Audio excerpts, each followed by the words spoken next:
Bienvenue mes frères et mes sœurs à Jour de culte. Et aujourd'hui, avec la grâce de Dieu, la prédication d'aujourd'hui pour Jour de culte, nous allons voir l'appel de Dieu à Abraham. L'appel de Dieu à Abraham. Alléluia.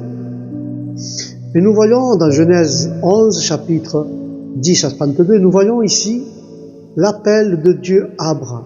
Et le chapitre 10 à 32 commence par une généalogie, mes frères et sœurs, par une généalogie ou une liste de noms qui se termine par Abraham, l'ami de Dieu. Et cela nous mène ainsi à Christ. La postérité promise.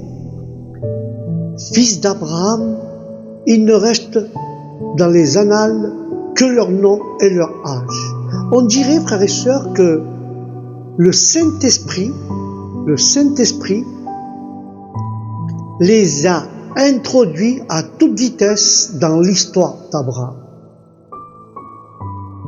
Que nous avons peu de choses de ceux qui ont été précédés dans ce monde, même ceux qui ont vécu au même endroit que nous, et que nous savons également peu de choses de ceux qui vivent dans des contrées lointaines. Nous en savons suffisamment, frères et sœurs, pour diriger notre propre travail. Lorsque la terre commença à se peupler, la vie des hommes commença à raccourcir, et ce fut une sage décision de la providence. Alléluia. Et ici, frères et sœurs, l'histoire d'Abraham, dont le nom est célèbre dans les deux testaments, même le fils d'Héber était devenu des adorateurs de faux dieux. Ceux qui par grâce sont héritiers de la terre promise et devraient se souvenir de leur terre natale, c'est-à-dire de leur état corrompu et pécheur par nature. Car les frères d'Abraham étaient Nacor, de la famille duquel Isaac et Jacob eurent leurs femmes, et Haran, le père de Lot, qui mourut avant son père, car les enfants ne pouvaient être sûrs de survivre à leurs parents. Haran mourut à Ur avant que la famille ne quitte avec succès ce pays d'idolâtrie.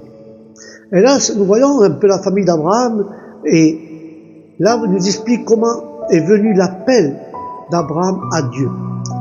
Et là, il nous explique qu'il nous incombe de nous hâter, de quitter notre état naturel, de peur que la mort ne surprenne. Mais si nous lisons ici le départ d'Abraham de Ur en Chaldée, accompagné de son père Téran et de son neveu Lot, et du reste de sa famille, obéissait à l'appel de Dieu. Car ce chapitre 10 les laisse à mi-chemin entre Ur et Canaan, où ils demeurent jusqu'à la mort de Téran. Mais beaucoup atteignaient Haran sans atteindre Canaan. Ils ne sont pas loin du royaume de Dieu, sans jamais y parvenir.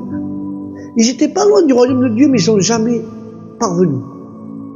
Et si nous voyons l'arbre généalogique de Sem, mais ici l'auteur répète la lignée pour montrer comment Abraham s'inscrit sur le plan. Et prenons la lignée de Téran, du père d'Abraham, dans le chapitre de Genèse 11 et 6. Quand nous prenons la lignée du père d'Abraham, nous voyons ici une preuve supplémentaire de l'élection divine. Dieu choisit Abraham par sa grâce des trois fils de Téran. Il choisit Abraham. C'est Dieu qui choisit Abraham. Et là, c'est le début de la nation hébraïque que Dieu dit à Abraham. Quitte ton peuple et ta parenté et va au lieu que je t'indiquerai. Et dans Genèse 12, 1, il indique que le Seigneur avait dit au passé à Abraham, va. Mais au chapitre de Genèse 11, 31 et 32, il indique qu'Abraham obéit pas pleinement. Au lieu de quitter son père, il l'amène avec lui. Et l'errance le retarda à Haran. Et c'est là que le père d'Abraham, Téran, mourut. Car souvent, on va dire comme cela, souvent, une obéissance hésitante se révèle coûteuse. Temps et en temps qu'argent, Abraham perdit le temps. Il aurait pu passer et marcher avec Dieu, mais il perdit aussi son père. Alors Abraham amena Lot avec lui pour l'étape suivante de leur voyage. Mais Lot dut également se séparer d'Abraham, car Lot avait aussi des moutons, des bœufs et des tentes. Dans Genèse 13:6, tu peux le voir, que Lot et Abraham avaient tant de biens qu'ils ne pouvaient plus vivre ensemble dans le pays. Et quand nous voyons Genèse 13:7 parle des Cananéens et des Phérésiens qui vivaient également. Mais un jour, il y eut une querelle, une bagarre entre les bergers d'Abraham et ceux de Lot. Et alors Abraham, toujours dans Genèse 13, Abraham dit à Lot, ne nous querellerons pas, ne nous battons pas, toi et moi, ni mes bergers, ni les tiens, car nous sommes les mêmes parents de la même famille.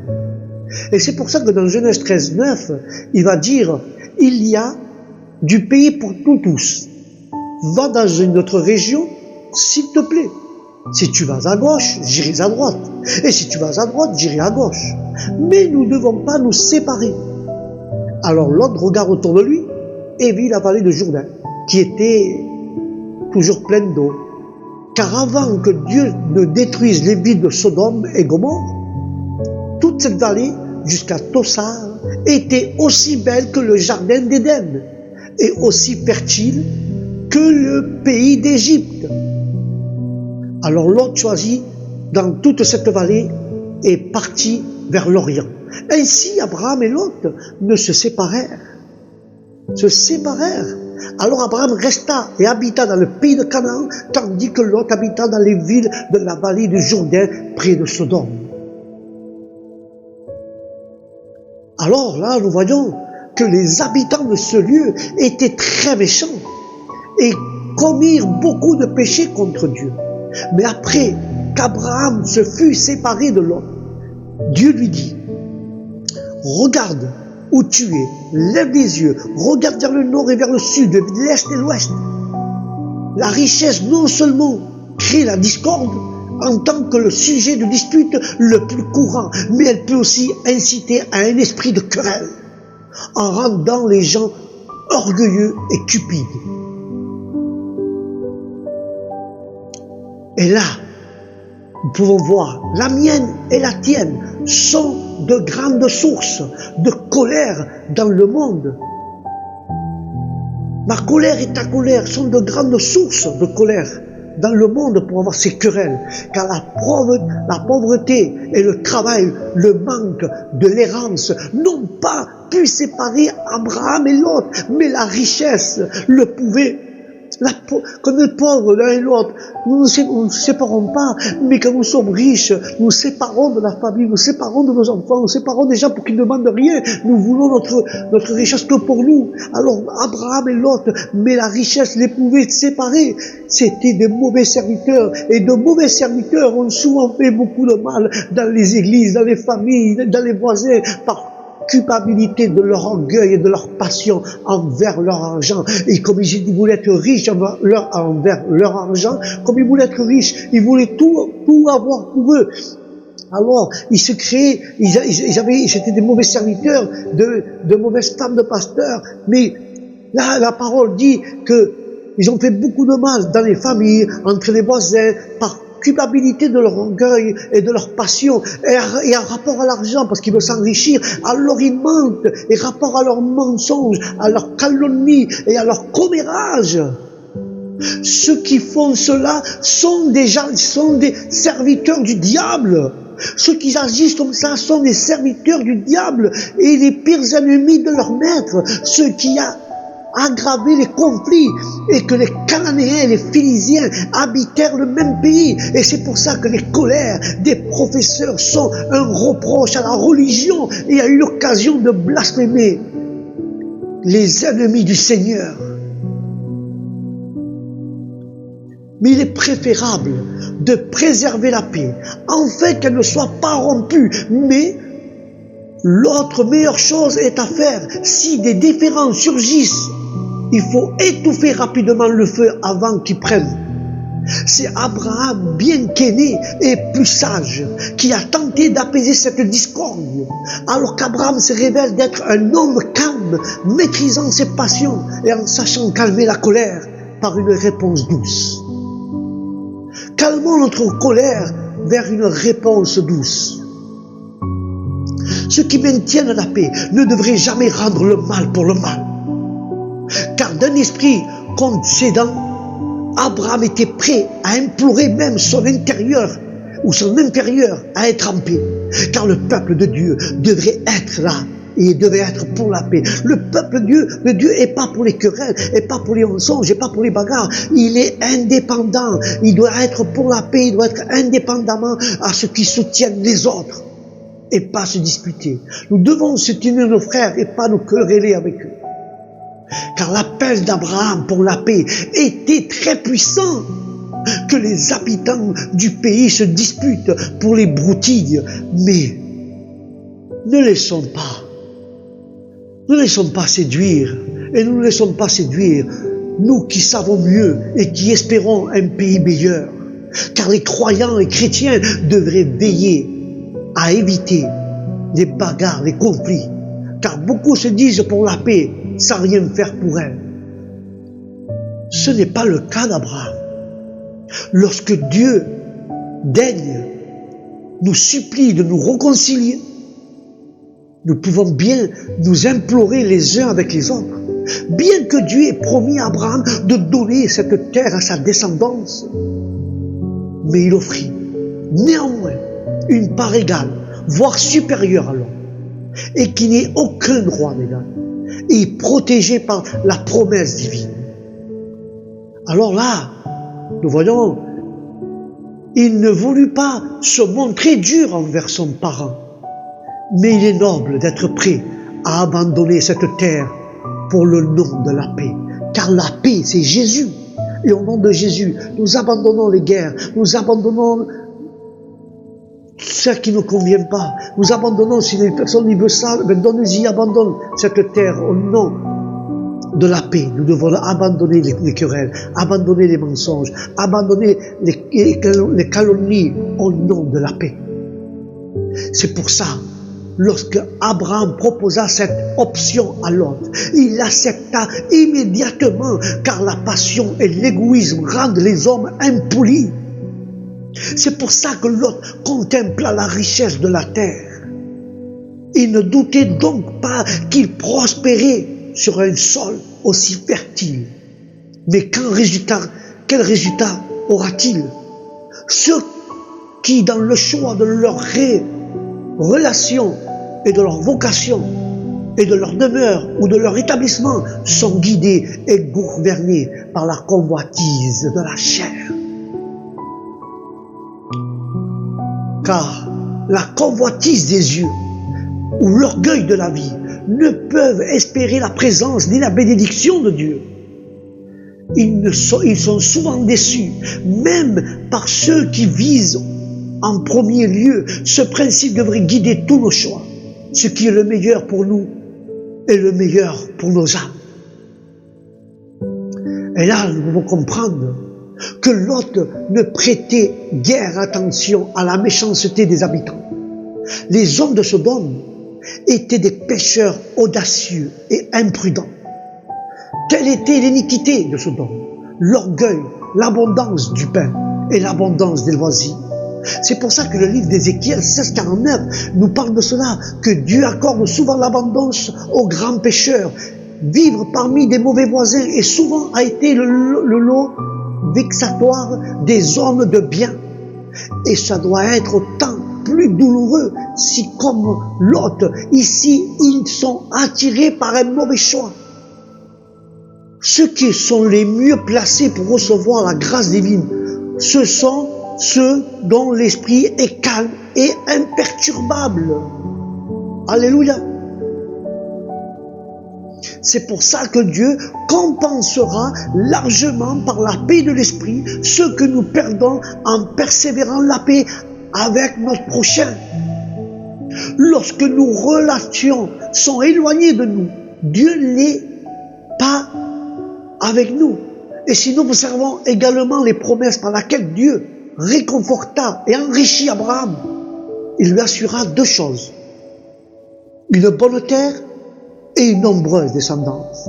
Une bonne terre et une nombreuse descendance. Alléluia.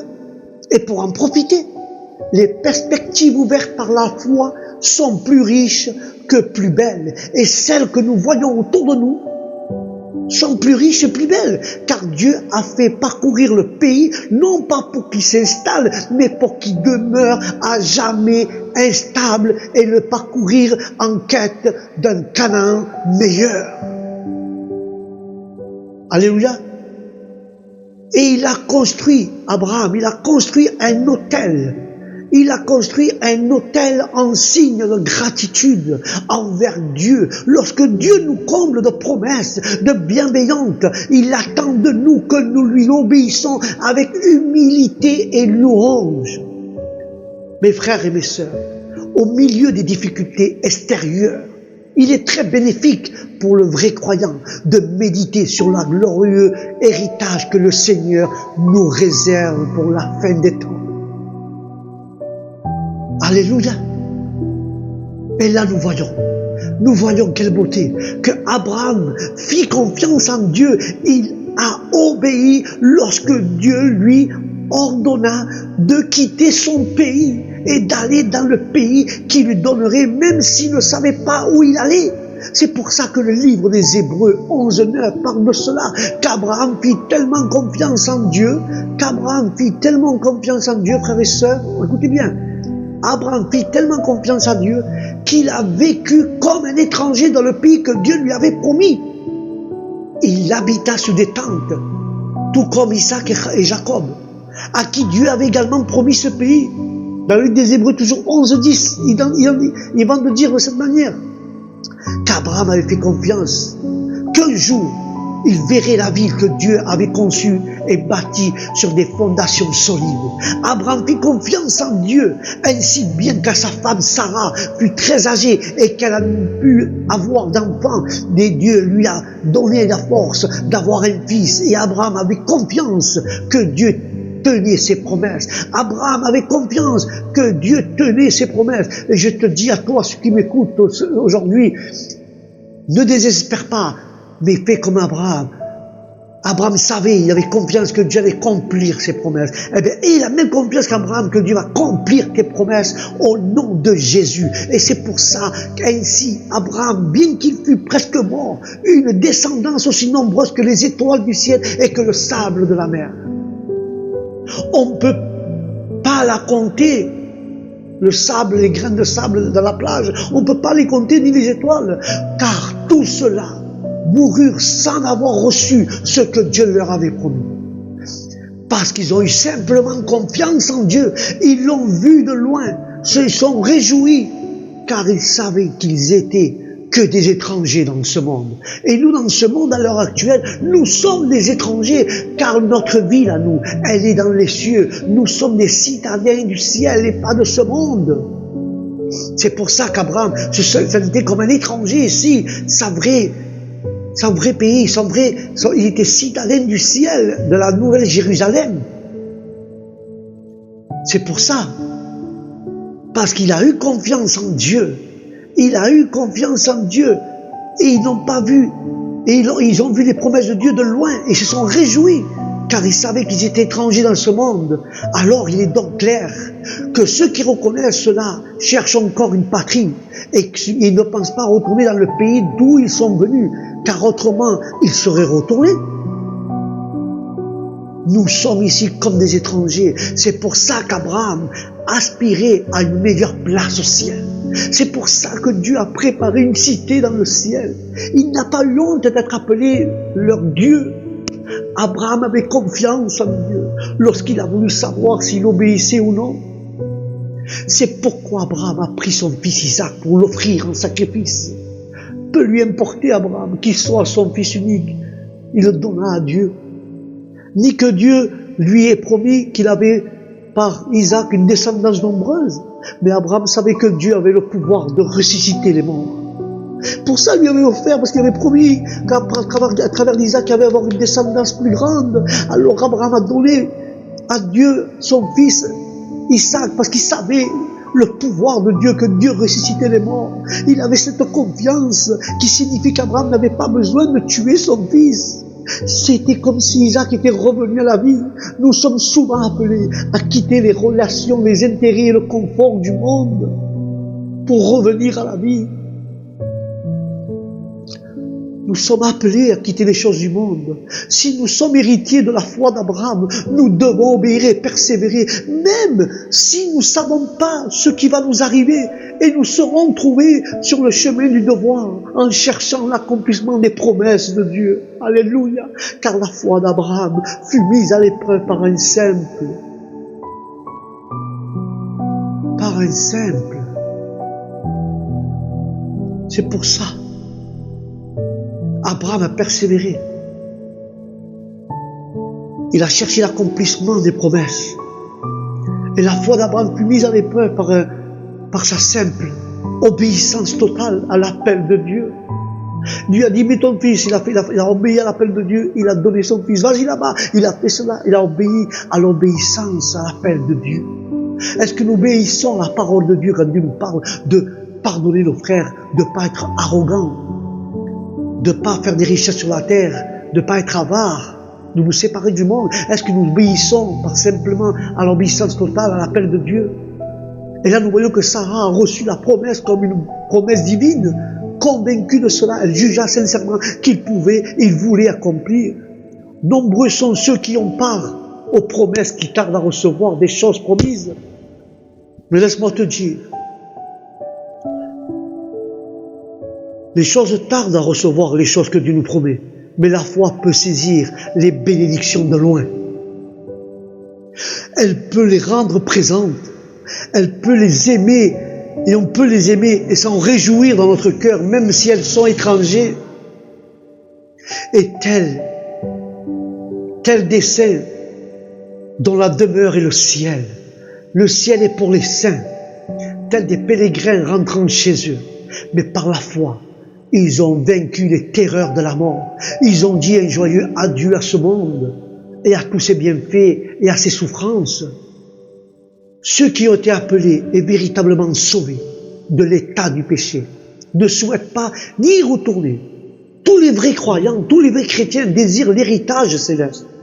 En plus, leur foi est forte et plus leurs désirs seront fervents, malgré la méchanceté de la nature, leur addiction par le péché et la pauvreté de leurs conditions extérieures.